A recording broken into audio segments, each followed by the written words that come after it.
አሜሪካ ወደ ኢራን አቅራቢያ የላከችው ዩኤስኤስ ኤብርሃም ሊንከን የተሰኘው ግዙፉ የአውሮፕላን ተሸካሚ መርከቧ በሳተላይት ምስል መለየት በሚችል ደረጃ ወደ ኢራን ቀርቧል።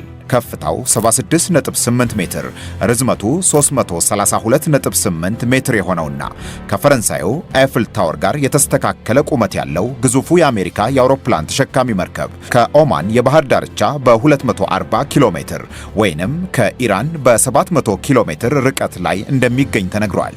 በዓለም ትልቁ የሆነውና ከኤብርሃም ሊንከንም እንደሚገዝፍ የተነገረው ዩኤስኤስ ጄራርድ ፎርድ የጦር መርከብም ከ3 ሳምንት በኋላ ወደ ቀጠናው ይጠጋል ተብሎ እየተጠበቀ ነው።